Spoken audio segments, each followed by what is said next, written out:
Bonjour à tous et donc bienvenue dans ce webinaire de présentation du CRI 02 et de la démarche Duplex.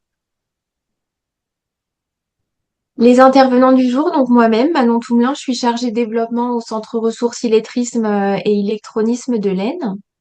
Et donc ce webinaire est co-animé avec Victorien Lechêne.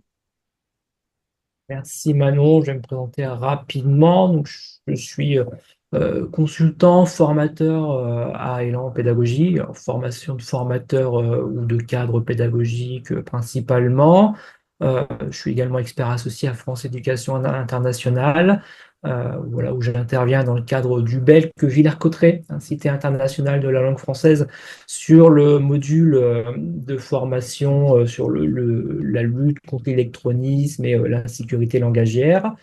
Voilà, je connais assez bien le territoire de l'Aisne pour y avoir travaillé au sein du réseau de Canopée, notamment dans une vie professionnelle antérieure, et je participe à différents événements que le CRI a pu organiser depuis sa naissance. Voilà. Et je suis basé, alors je suis pas dans l'Aisne, je suis basé dans la Somme, mais je viens régulièrement dans l'Aisne vous rencontrer. Je te redonne la parole maintenant. Merci Victorien. Donc pour vous expliquer un petit peu le déroulé de ce webinaire, on va commencer par redécouvrir ou découvrir le CRI pour ceux qui ne connaissent pas. Comprendre la démarche duplex, identifier les outils et les pratiques utiles et donc ce temps de questions-réponses. Sachant que tout le but de ce webinaire, c'est de vous proposer à la fin, si cette présentation vous a plu, de faire une formation de formateur qui sera financée par le centre ressources et qui vous permettra de monter en compétences et d'accompagner les publics que vous accompagnez déjà, donc qui sont en situation d'illettrisme ou d'électronisme.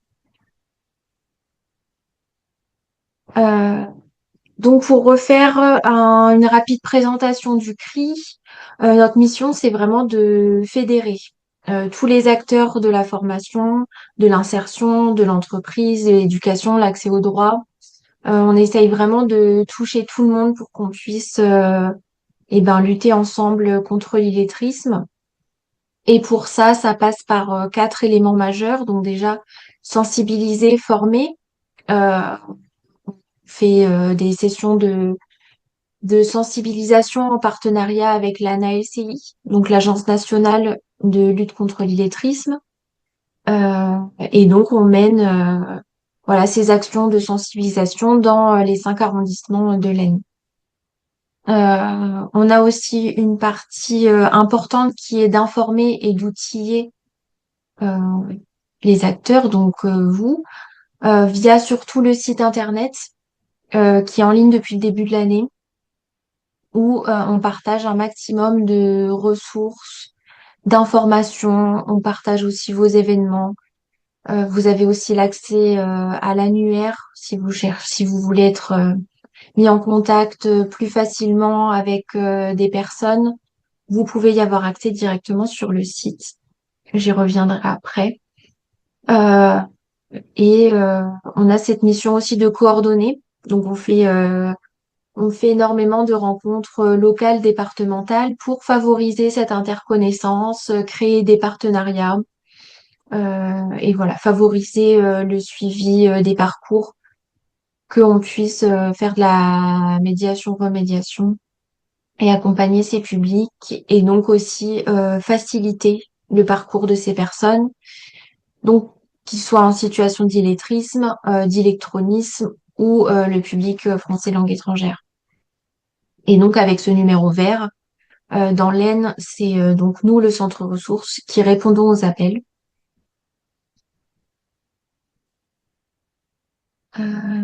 Et donc sur le site donc www.cri02.fr, vous pouvez retrouver un grand nombre d'informations. Donc si vous n'êtes pas familier,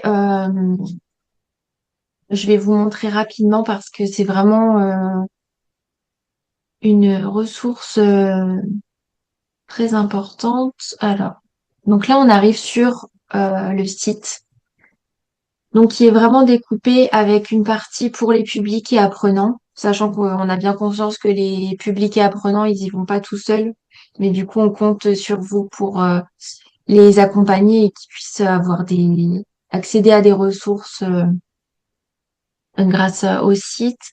Et cette partie acteurs et partenaires, donc qui est vraiment créée pour vous et qui vous permet surtout d'accéder aux cartographies. Donc, qui va recenser tous les acteurs et les structures présentes dans l'Aisne et qui luttent contre l'illettrisme, l'anachronisme. Par exemple, si j'ouvre celle-ci, donc en fait, cette cartographie, elle permet de trouver au plus près des personnes euh, les structures qui vont permettre d'accompagner et ben, les personnes, votre public. Voilà. La la cartographie est beaucoup visitée et je vous invite à la voir. Sur le site, vous pouvez également retrouver des ressources documentaires pédagogiques, beaucoup de ressources en ligne, que ce soit des outils pour faciliter l'apprentissage. Il y a vraiment énormément d'outils. Si vous voulez, on pourra en reparler davantage tous les premiers lundis du mois. On fait un webinaire de présentation où je rentre plus en détail euh, et je m'adapte à vos besoins, ces présentations. Euh, donc voilà, tous les premiers lundis de chaque mois, de 13h30 à 14h30.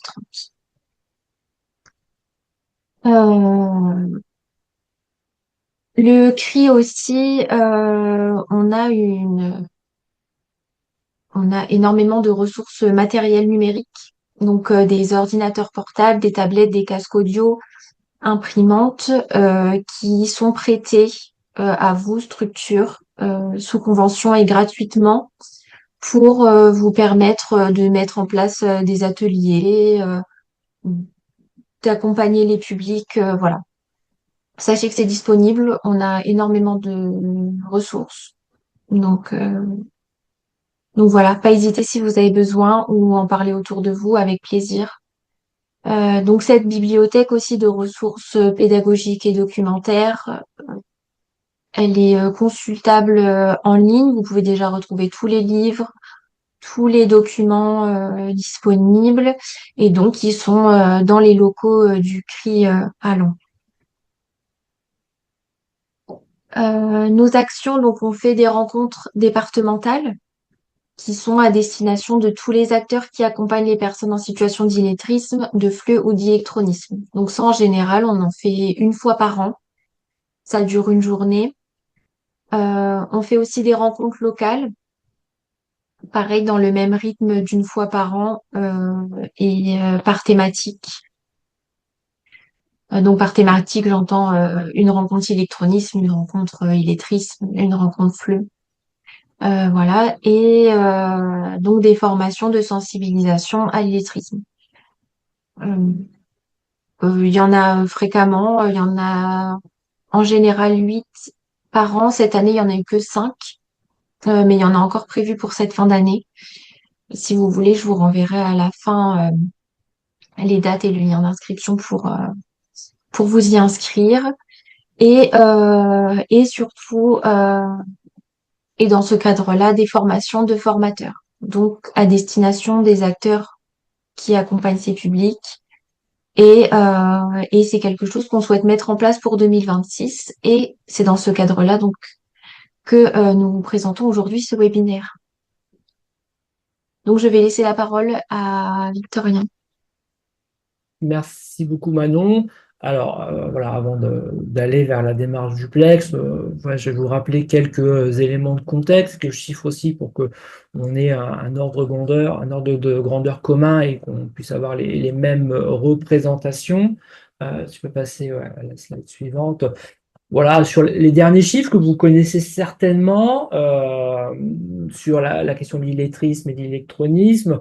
Donc, au niveau national, si on prend vraiment l'illettrisme dans sa globalité, hein, telle que la définition nous la présente maintenant, les derniers chiffres qui datent de l'an dernier nous indiquent voilà, il y a 4% de la population adulte hein, de 18 à 64 ans qui est donc en situation d'illettrisme, donc environ 1 million, 4, 1 million 4 pardon, personnes.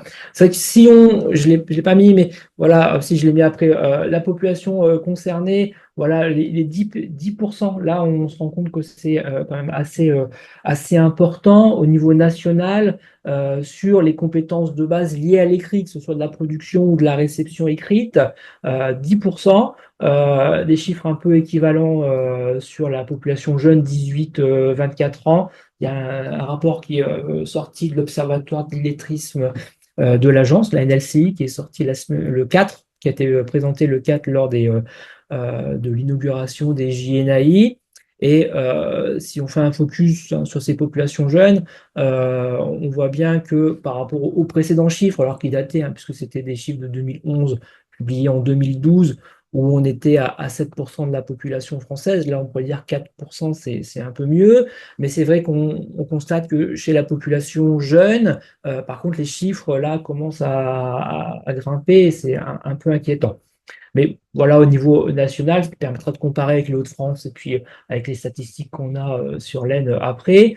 Au niveau de l'électronisme, c'est-à-dire si on prend la définition de l'agence, et pas forcément celle de l'INSEE qui a publié l'étude, c'est-à-dire un défaut hein, de maîtrise des compétences numériques, telles que le cadre de référence des compétences numériques, le CRCN, PIX, pour ceux qui connaissent, nous les présente. On est à peu près à 15% de la population française qui est en difficulté avec les compétences numériques de base. Voilà, j'ai remis la définition en dessous. Voilà, c'est celle de l'Agence nationale de lutte contre l'illettrisme. Bon, il n'y a pas forcément consensus toujours, même au niveau universitaire, sur cette question d'électronisme, mais celle-ci, au moins, nous présente des avantages sur la compétence hein, liée aux usages. Donc, vous voyez, 4% de la population, 15 en illettrisme, 15% en situation d'électronisme au niveau national. Si on affine un petit peu plus au grain inférieur, hein, celui de la région. Bon, voilà, la région Hauts-de-France, donc au niveau de l'illettrisme, on est sur les derniers chiffres à 11% de la population française, pardon, des Hauts-de-France, donc à peu près 450 000 personnes. Et sur les questions d'électronisme, 17% de la population, donc on est au-dessus, enfin on est au-dessus des moyennes nationales, qu'on soit sur l'illettrisme ou sur l'électronisme au niveau de la région. Alors, les chiffres datent un petit peu. Il y a des diagnostics territoriaux qui sont effectués ou qui ont commencé. On aura des visibilités un petit peu plus fines, je pense, dans l'année qui va venir. Mais quoi qu'il arrive, nos statistiques, malheureusement, sont au-dessus du niveau national. Et si on essaie encore une fois d'affiner là au département qui nous intéresse, c'est-à-dire celui de l'Aisne, alors là aussi les chiffres alors, sur l'illettrisme ne datent pas d'hier, mais le taux d'illettrisme, on serait à 13% de la population dans l'Aisne. Par contre, là où on a des chiffres récents, sur un panel, c'est-à-dire les jeunes, les personnes qui passent les JDC, les journées de défense citoyenneté. On est donc en 2023, on est à 5,6%. Voilà, dans l'Aisne, comme je l'indique, on est au-dessus de la moyenne régionale et au-dessus également de la moyenne nationale, donc sur la population jeune. Donc malheureusement, on se rend compte, bon, vous n'en doutiez pas. Au niveau du département de l'Aisne, voilà, on est sur des statistiques quand même assez élevées, toujours dans la moyenne haute et toujours au-dessus de la moyenne nationale. Donc c'est vrai que on est confronté de fait dans nos actions, voilà.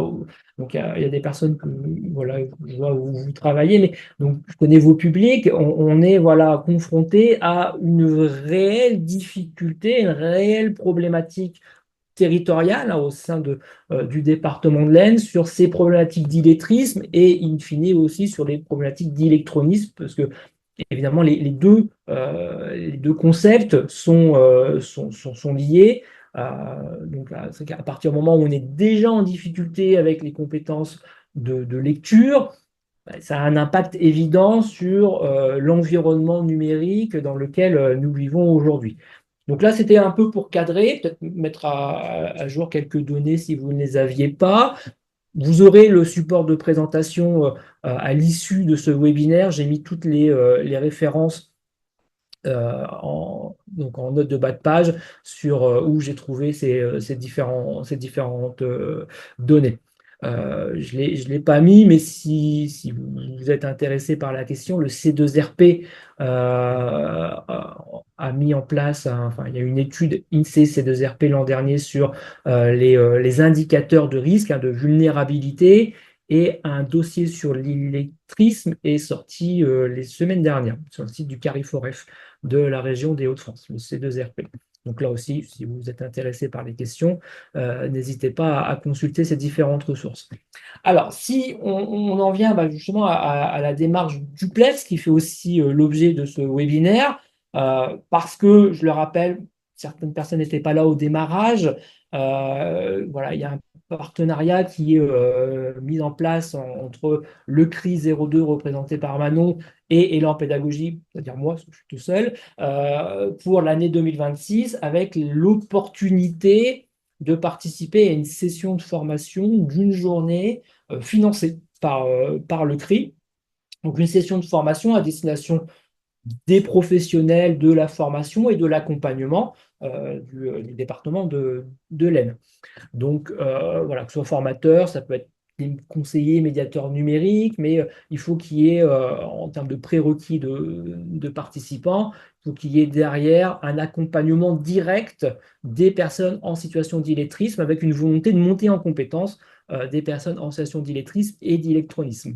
Donc, là, voilà, je vais vous présenter, pour ceux qui ne connaissent pas, voilà, quelques éléments de cette démarche. Alors, avant de rentrer un peu plus dans le détail, donc la démarche duplex est portée par l'Agence nationale de lutte contre l'illettrisme. Alors, je ne suis pas tout seul à faire du duplex en France, hein, enfin France et territoires ultramarins compris. Il y a eu une deuxième vague d'habilitation qui a été effectuée très récemment, cette année. Et aujourd'hui, on est 19 professionnels, encore une fois sur France, mais avec les territoires ultramarins. C'est-à-dire j'ai des collègues en Guyane, en Martinique, en Réunion.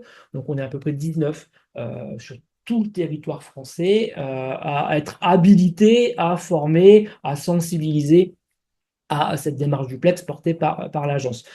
Donc, je suis habilité. Alors moi, à double casquette, parce que alors déjà, je faisais partie de la première vague de formateurs, c'est-à-dire que depuis 2022, il y a eu des appels à projets, enfin, des appels à candidature, et j'ai eu la chance de faire partie d'un groupe d'experts en ingénierie de formation, ingénierie pédagogique, sur les prémices de duplex. Je travaille avec l'agence sur cette question des compétences de base et des compétences numériques depuis 2018-2019.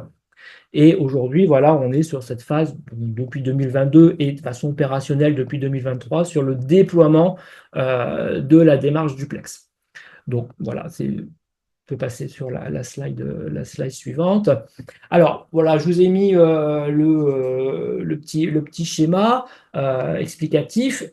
Alors, bon, en sachant à titre informatif que ne vous fiez pas à ce visuel, puisque ceux qui suivent un peu l'actualité de l'Agence nationale de lutte contre l'illettrisme, la NLCI, revoit sa charte graphique et voilà, ce schéma, les couleurs, le schéma, ça va certainement évoluer dans les prochaines plaquettes qui vont être mises à jour. Donc, c'est plus le contenu de la forme qui est intéressante.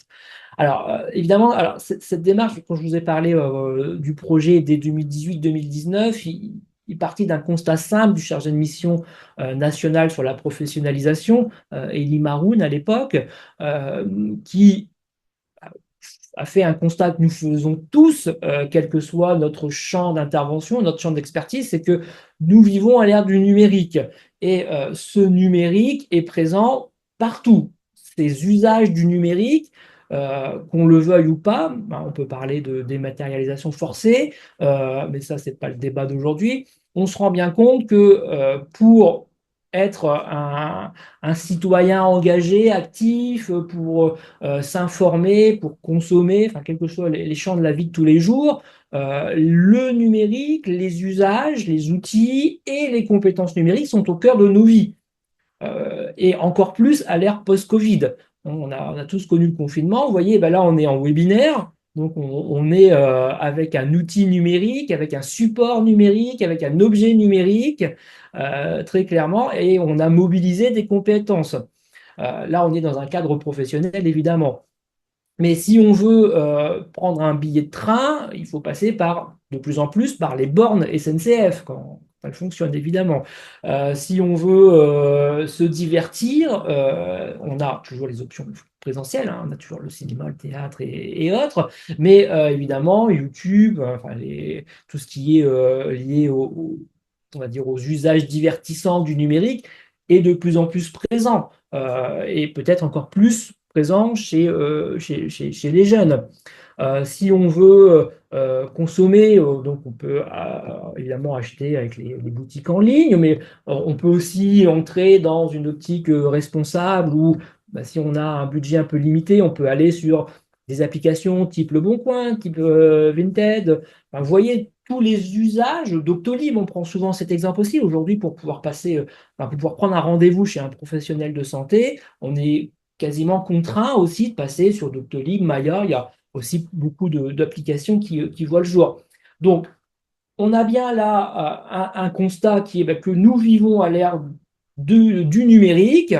On passera même bientôt à l'ère de l'intelligence artificielle de façon plus démocratisée, avec les contraintes des chiffres que je vous ai donnés tout à l'heure, parce que vous ai présenté aussi pour faire un lien avec justement le contexte dans lequel nos publics en situation d'illettrisme et d'électronisme vivent. Donc, par rapport à ça, ben, l'agence s'est dit qu'il faut qu'on fasse quelque chose pour les publics en situation d'illettrisme, évidemment, puisque c'est quand même son rôle à l'agence. Donc, elle a engagé un processus, voilà, d'ingénierie pédagogique à destination, dans un premier temps, c'était surtout pour les formateurs, les cadres pédagogiques, puis les conseillers numériques.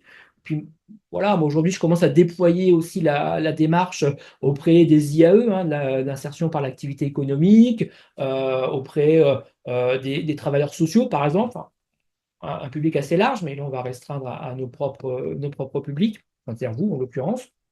Mais donc, on a pensé à mettre en place une démarche, et j'insiste bien sur le terme de démarche, parce que ce n'est pas une méthode, très clairement, parce que assez régulièrement, je vous dis, moi, ça fait 2 ans maintenant, ou 2023, c'est la troisième année où où j'ai mon entreprise et où je fais de la formation à la démarche duplex.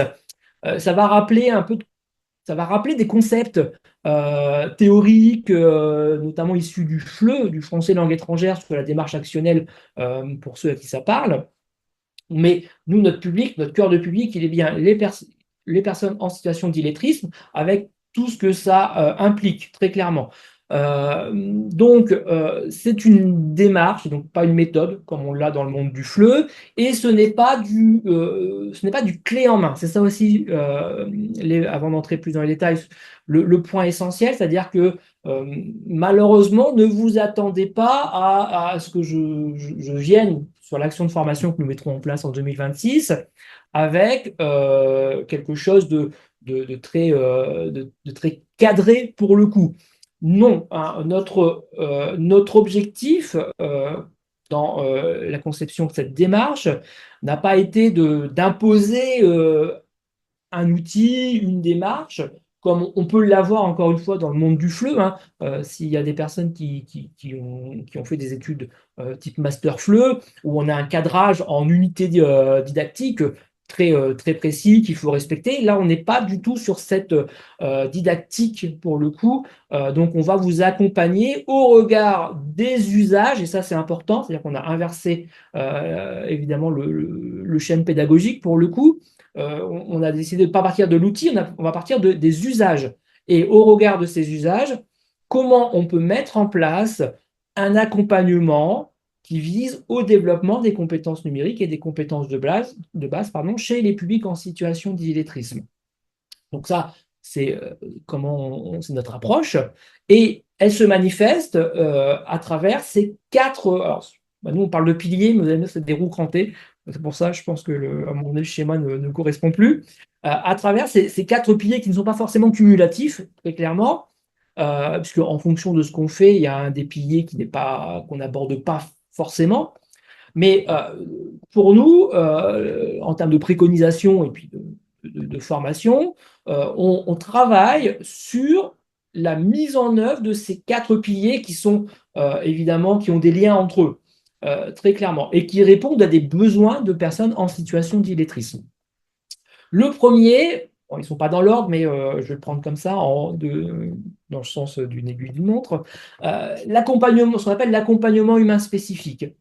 Évidemment, plus il y a de numérique pour nos publics, plus il y a besoin d'accompagnement. Il faut que nous, professionnels de la formation, de l'accompagnement, moi j'ai été formateur pour public en situation d'illettrisme pendant de nombreuses années, euh, il faut qu'on soit évidemment présent pour nos publics parce que ça rassure, parce qu'il faut expliquer, parce qu'il y a un défaut d'autonomie évidemment devant les outils. Voilà, je ne vais pas revenir sur, par exemple, le débat de cet été sur l'OFI qui souhaite dématérialiser ses parcours de formation pour les publics allophones, avec toutes les contraintes, les problèmes que ça pose. Mais si on transfère sur les publics en situation d'illettrisme, on est sur la même chose.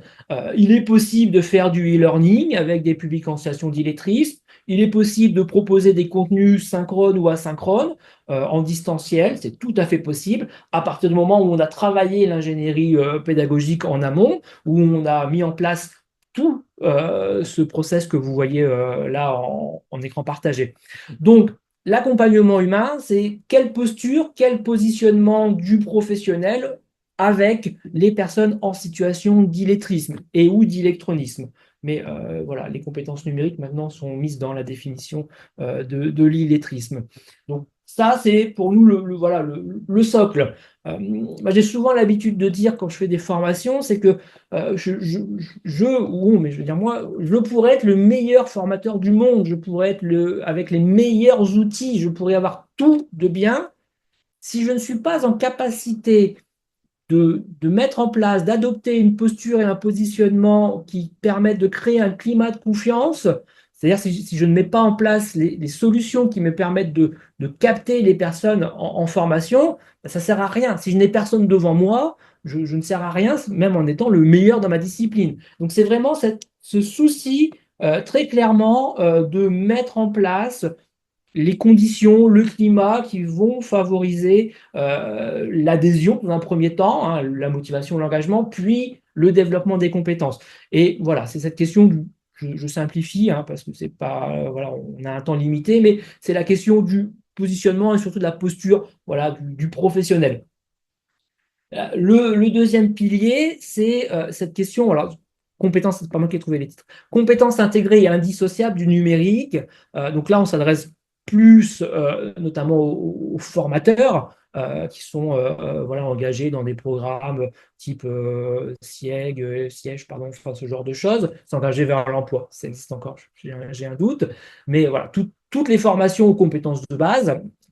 Donc, c'est comment formés au numérique, c'est-à-dire aux compétences numériques, par le numérique, c'est-à-dire en mobilisant les ou le levier que représente le numérique au service des compétences de base.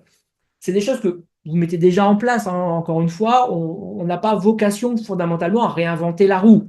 Hein. On amène un modèle qui peut correspondre à certaines pratiques, à une montée en compétences des professionnels, mais il y a des choses que vous faites déjà et vous faites déjà bien. Hein. Là, j'ai pas de doute là-dessus.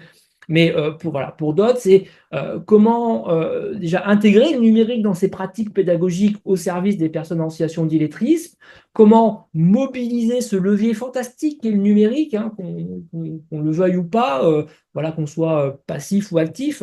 Le numérique représente quand même une opportunité vraiment incroyable.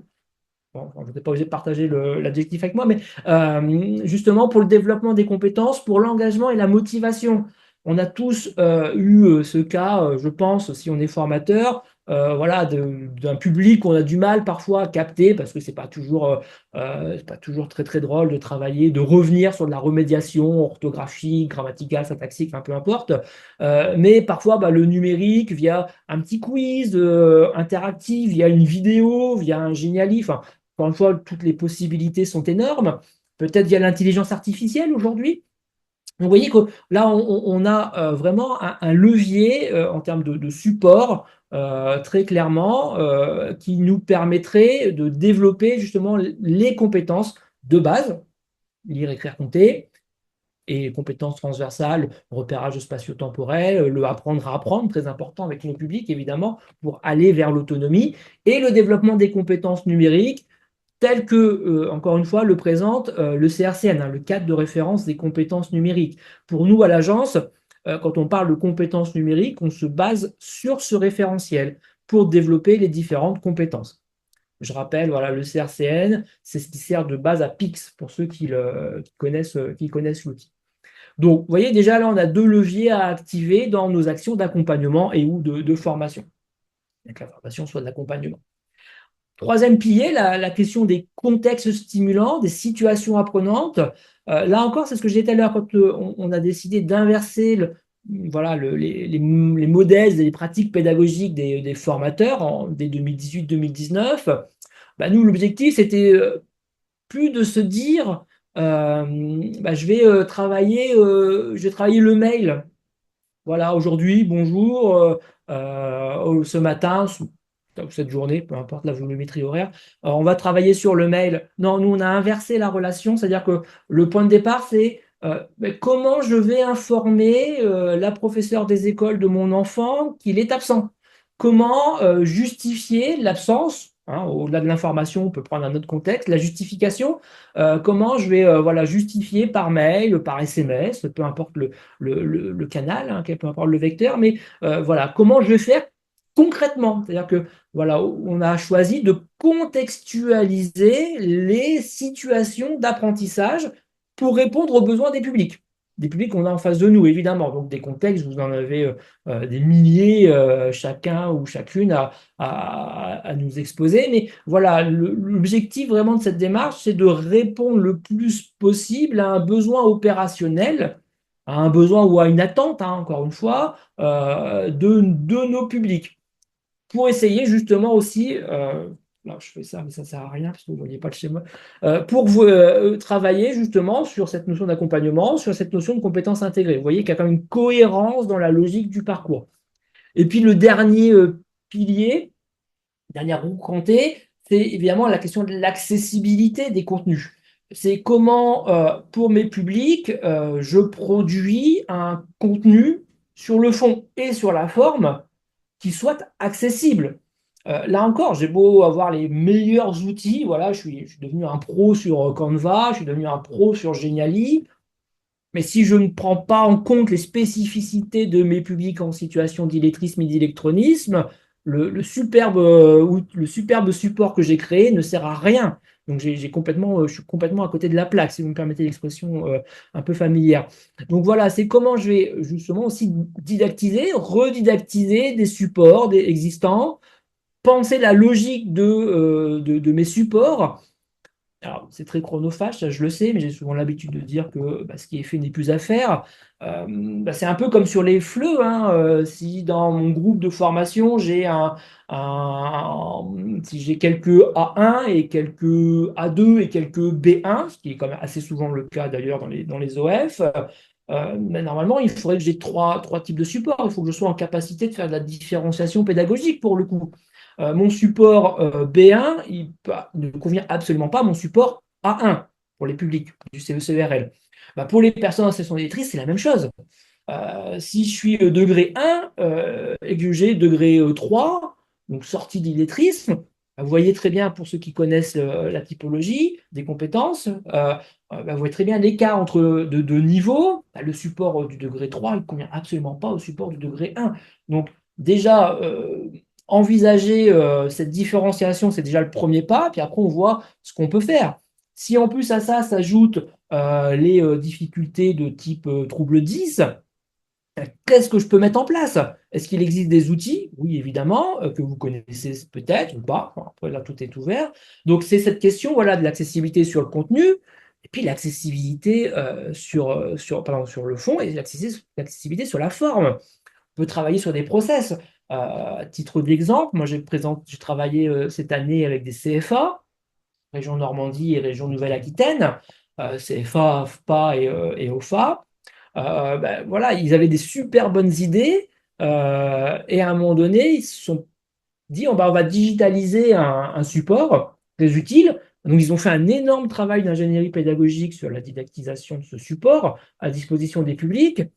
Et puis, ils l'ont mis en place, ils l'ont mis dans leur espace LMS, dans leur cloud, sans penser, ah bah, peut-être un tutoriel, ça aurait été bien pour nos publics. Enfin, ils n'ont pas pensé l'accompagnement pour accéder à l'information. Hein, si on travaille dans un OF, on est tous passés par là. À un moment donné, ah bah oui, aujourd'hui, j'avais convoqué un tel, il n'est pas venu. Mais pourquoi il n'est pas venu? Est-ce qu'il a accédé à l'information? Est-ce qu'il a compris l'information? Enfin, vous voyez tout ce qui dépend de tout ce qui est sous-jacent justement à cette question de l'accessibilité des contenus. Et puis aussi, travail sur la didactisation peut-être des supports. Alors même si les administrations publiques, hein, si on parle des démarches en ligne, qui est quand même une grosse demande de nos publics, en termes de montée en compétences, la question voilà, de l'accessibilité, alors même s'il y a le RGGA qui se met en place, hein, le règlement général d'accessibilité des administrations, il vient juste de se mettre en place. C'est un peu comme l'équivalent du RGPD pour les données personnelles. Le temps que ça se mette en place, le temps que la CAF, que les impôts, que les préfectures et autres mettent à jour leur interface web, bah nous, on a encore beaucoup de boulot quand même d'ici là. Donc voilà les grands axes de cette démarche, encore une fois, sur comment on active ces leviers, ces différents leviers dans une action de formation et d'accompagnement. Vous avez des questions, vous pourriez les poser évidemment à un moment donné. Donc, bah, quels sont voilà, les grands objectifs de la démarche? Évidemment, répondre aux besoins spécifiques des personnes en situation de double illettrisme traditionnel plus illectronisme, en proposant un accompagnement qu'on appelle nous intégré, c'est-à-dire contextualisé aussi, et adapté, qui combine à la fois le développement des compétences de base et le développement des compétences numériques. C'est très important. Et puis permettre aux personnes en situation d'illettrisme, évidemment, de sortir d'une forme d'exclusion, sortir d'une forme d'isolement, voire sortir de l'exclusion et de l'isolement, si on ne met pas de ces nuances, pour aller vers plus d'autonomie. Alors évidemment, l'objectif, c'est d'accéder à l'autonomie, mais en fonction de la réalité du terrain, en fonction du temps que j'ai à proposer en formation, en fonction aussi du niveau de départ, hein, du diagnostic. Évidemment, on sait que l'autonomie, ça peut être très très compliqué. Donc, et évidemment, parfois, soyons humbles. On peut être ambitieux et humble. J'ai souvent l'habitude de dire que chaque tâche réalisée qui n'était pas réalisable avant, c'est une victoire. C'est une énorme victoire, hein, pour nos publics. Je vous apprends rien, c'est votre quotidien. Mais voilà, quand même, on n'est pas obligé de forcément toujours faire du relativisme. Une personne qu'on accompagne qui arrive à devenir un petit peu plus autonome sur une tâche qui paraîtrait simple, bah, c'est une énorme victoire. Et c'est aussi sur ça qu'on peut valoriser et capitaliser notre action d'accompagnement et ou de formation. Donc voilà à quoi répondent les grands axes de la démarche. Tu peux passer. Alors, voilà, je vais vous montrer évidemment dans l'optique de la session de 2026 un programme de formation type. Alors, j'insiste bien sur le type parce que les actions de formation que je fais, elles sont souvent sur mesure. Il y a quand même des axes directeurs, évidemment, hein, il y a des invariants, mais évidemment, en fonction de vos besoins, en fonction de vos publics, des professionnels que vous engagerez dans ces actions de formation si vous êtes cadre pédagogique, évidemment, on va pas, voilà, je vais affiner très clairement.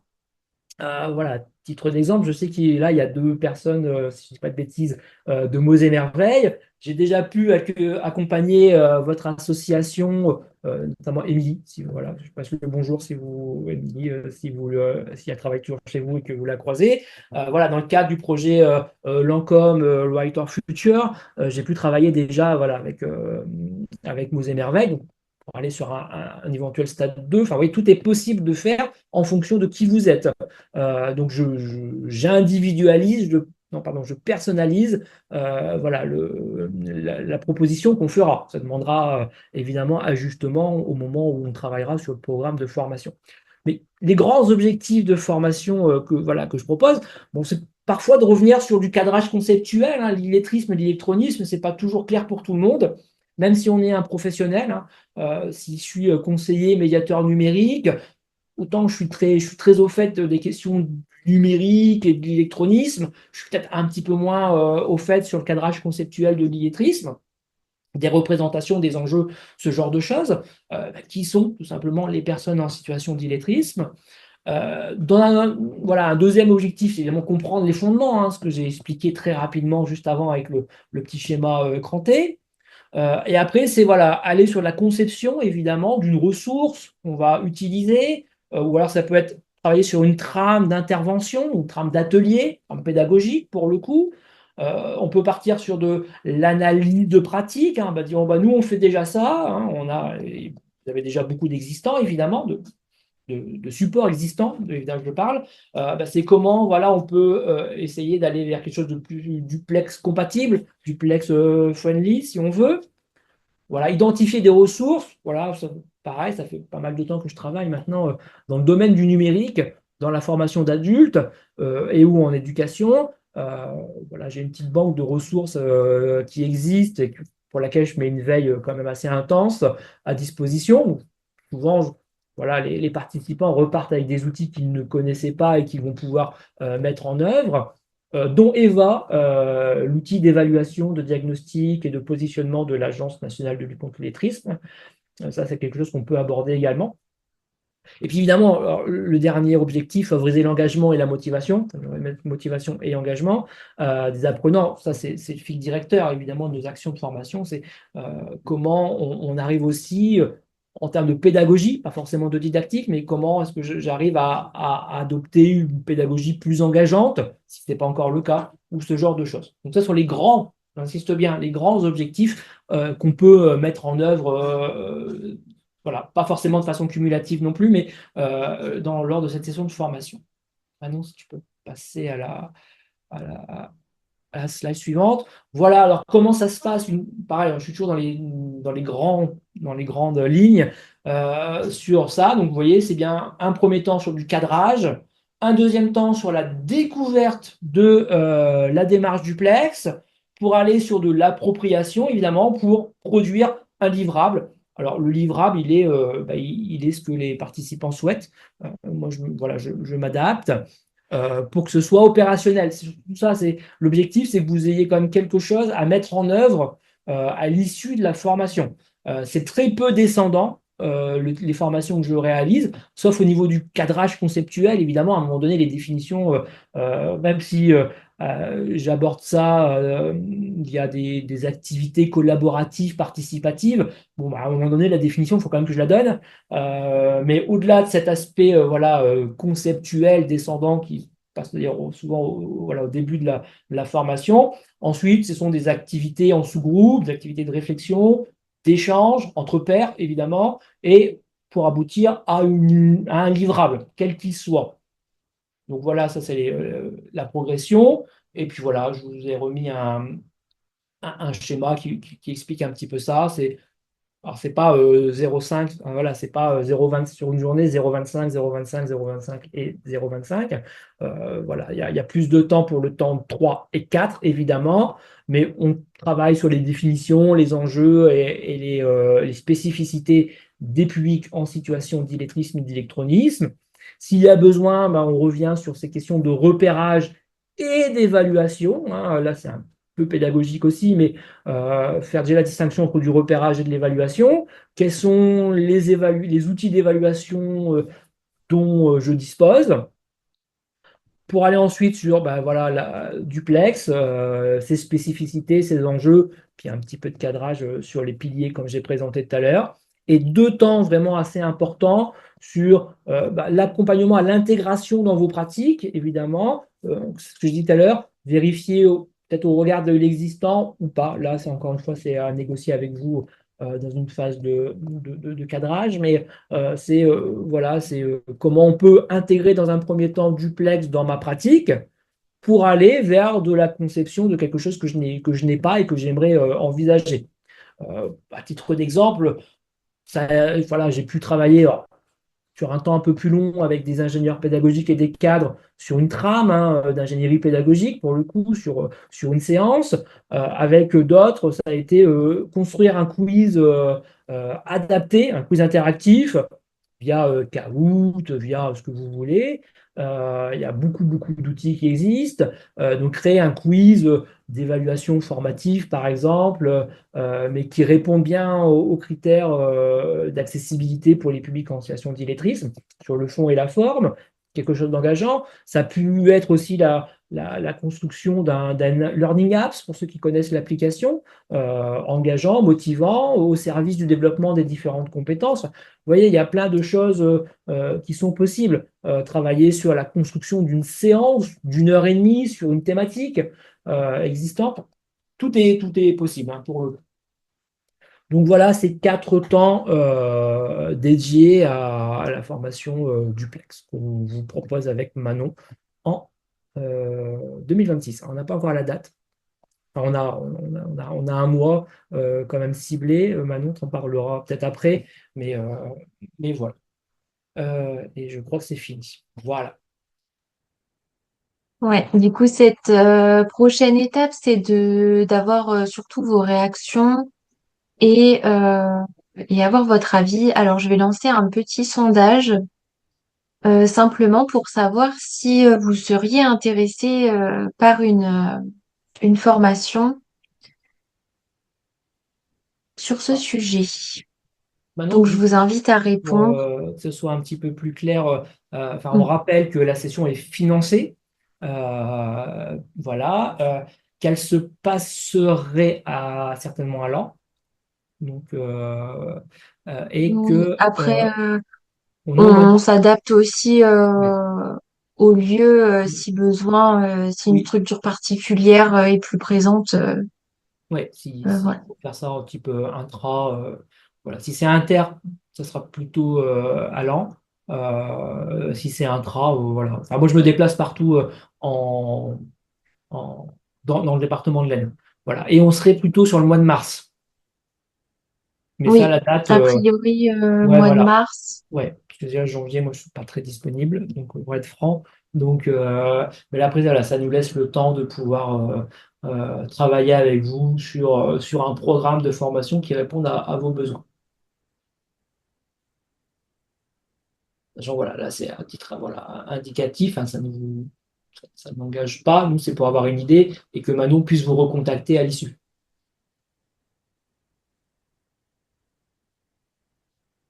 Oui. Rassurant. Ouais, et nous, en tant que centre ressources, c'est aussi vous apporter eh ben, une formation, pouvoir monter en compétences. Ça peut être aussi des personnes bénévoles dans votre structure. Voilà, vu que c'est une session qui sera vraiment financée à 100% par le centre ressources, ça ne vous coûtera rien. Donc voilà, ça peut être aussi une opportunité pour vous, vous et votre structure, cette journée de formation. C'est assez juste ce que tu dis, Manon, parce que enfin, je l'ai pas évoqué. Voilà, j'ai parlé des professionnels, mais si vous engagez des bénévoles, ça pose pas de problème non plus. J'ai l'habitude aussi de faire des sessions de formation, de montée en compétences pour les bénévoles. J'ai travaillé notamment avec la Croix-Rouge, par exemple. Donc, il y a pas de souci. Il y a pas de, fondamentalement, il n'y a pas de prérequis pédagogiques. Il faut accompagner, hein, j'ai dit tout à l'heure, c'est comme la priorité, c'est être directement au contact des publics dans l'accompagnement et ou la formation. Mais voilà, si vous êtes bénévole ou si vous avez des publics, des bénévoles, ça pose absolument pas de problème.